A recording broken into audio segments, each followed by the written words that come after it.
Karena nggak mungkin ini ujug-ujug ya. Pasti ada asbabun nuzulnya.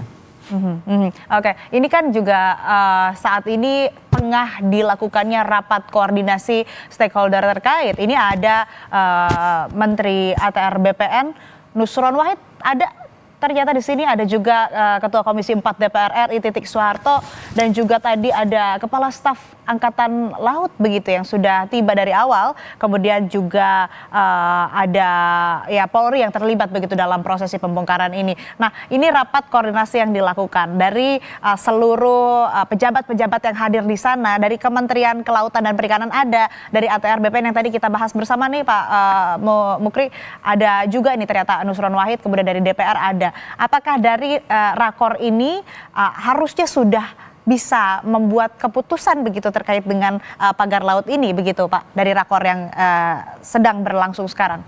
Mestinya sudah bisa. Inilah kan luar biasa ya Republik ini. Ya Allah, lemah amat pengetahuannya, ngurus pagar sampai kumpul tuh. Sebanyak ini pimpinan tinggi negara istilahnya, kalau zaman dulu istilahnya. Sekarang kan nggak ada istilah itu. Komisi 4 atau wakil DPR, para menteri, kok begitu rumit? Berarti memang ada sesuatu yang besar. Ada aktor modal, entah mungkin mantan presidennya ikut dulu kan. Mantan menteri-menteri yang dulu ikut. Disinilah gunanya. Bikin ini terang benderang, jelas. Misalnya Pak Jokowi terlibat, ya udah panggil. Apa masalahnya? Jadi jangan takut. Katanya kan semua warga negara berkedudukan sama di muka hukum. Panggil aja, nggak usah urusan. Betul. Pak siapa lagi? Misalnya Pak Freddy Numberi katanya disangkut-sangkutin. Karena di bagian dari komisaris PT ini, panggil. Dudukkan satu-satunya. Mulai yang keroco sekali, yang namanya JPR sampai ke yang paling atas.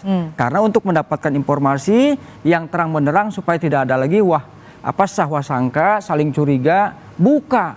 Ngaku yang nanti pada akhirnya kita berharap yang keliru bilang keliru, yang salah bilang salah, sesuai gunakan dengan peraturan perundang-undangan berlaku. Kalau yang keliru gimana praktek hukumnya, yang jahat gimana praktek hukumnya. Tapi pengennya seperti itu. Oke, harusnya dari rakor ini udah didatangin semuanya gitu ya, hampir lengkap begitu. Ada KKP, Kasal, kemudian dari Menteri ATR BPN juga ada, Komisi 4 DPR RI juga ada.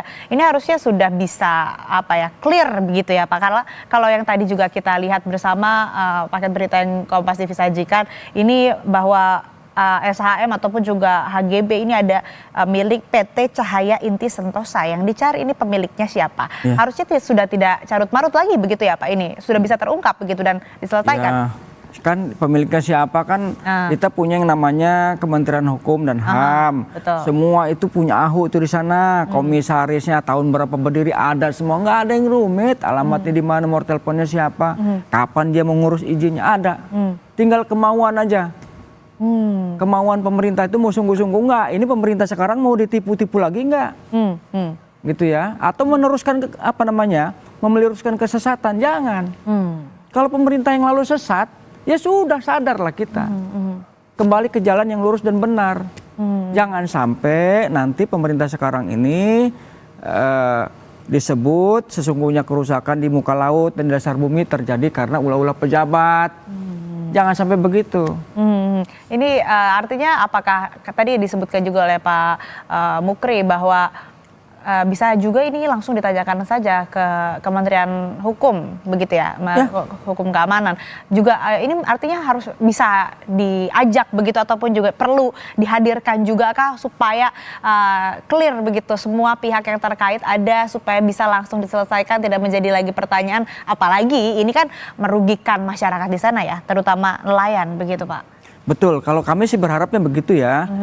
Satu, terkait dengan dokumen-dokumen yang namanya produk hukum, kan ini terdaftar semua nih di AHU, libatkan yang namanya Kementerian Hukum. Kemudian data yang terkait dengan bursa efek ya, dikumpulkan juga, benar enggak sih, di track satu sampai dengan terbuka informasi yang sejelas-jelasnya. Tidak ada lagi persoalan di kemudian hari.